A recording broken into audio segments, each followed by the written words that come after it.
Salut B6. Aujourd'hui, je vais expliquer le chapitre 15, multiplication des fractions. Allons-y, ouvrez le livre à la page 77. Le numéro 1, calcul et donne le résultat sous forme d'une fraction irréductible. Alors, on a pour la première partie 5 huitièmes fois 6 sur 35. Tout d'abord, pour savoir la réponse de ces deux fractions, de la multiplication de ces deux fractions, il faut tout d'abord poser la question. Est-ce qu'on peut simplifier la première fraction 5 huitièmes? Est-ce qu'il y a un diviseur commun entre ces deux nombres? Non. La même question pour la deuxième fraction, 6 sur 35. Encore la réponse c'est non. Maintenant, il faut regarder le numérateur de la première fraction avec le dénominateur de la deuxième fraction. 5 et 35. Est-ce qu'il y a un diviseur commun entre les deux? Oui, c'est le chiffre 5. Alors, il faut barrer ce chiffre. Maintenant, pour les deux nombres, 6 et 8.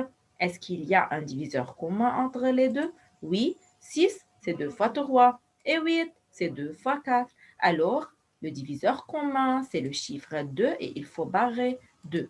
Maintenant, la fraction sera alors 3 dans le numérateur et dans le dénominateur, on a 4 fois 7.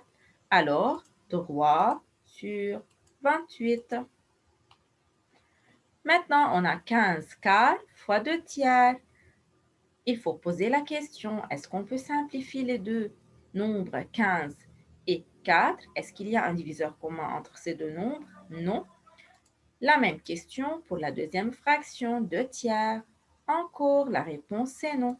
Maintenant, il faut regarder le premier numérateur de la première fraction avec le dénominateur de la deuxième fraction, 15 et 3. Est-ce qu'il y a une relation entre les deux? Est-ce qu'il y a un diviseur commun entre les deux? Oui, c'est 3, car 15, c'est 3 fois 5. Alors, il faut barrer 3. Encore, il faut regarder maintenant 2 et 4. Est-ce qu'il y a un diviseur commun entre ces deux nombres? Oui, car 4, c'est 2 fois 2. Alors, le diviseur commun, c'est le chiffre 2. Il faut barrer maintenant le chiffre 2. Alors, la réponse sera 5 dans le numérateur et 2 dans le dénominateur. Alors, 5 demi. Maintenant, pour les deux fractions de sixième fois 12 sur 10.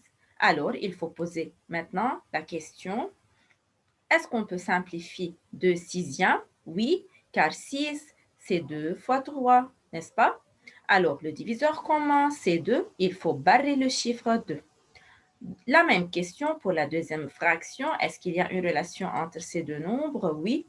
12, c'est 2 fois 6 et 10, c'est 2 fois 5. Alors, le diviseur commun, c'est 2. Il faut barrer le chiffre 2. Maintenant, il faut regarder encore les deux nombres. 6 avec 3 maintenant. Est-ce qu'il y a un diviseur commun entre les deux? Oui, regardez les élèves. Attention, le chiffre 6, c'est 3 fois 2. Alors, il faut barrer le diviseur commun qui est 2. Maintenant, la réponse sera 2 dans le numérateur et 5 dans le dénominateur. Alors, 2 cinquièmes. Maintenant, on a 5 demi fois 7 sur 10. Alors, il faut poser tout d'abord la question, est-ce qu'on peut simplifier la première fraction? La réponse est non. La deuxième fraction, encore la réponse est non. Alors, il faut regarder maintenant 2 avec 7. Alors, est-ce qu'il y a un diviseur commun entre les deux nombres 2 et 7?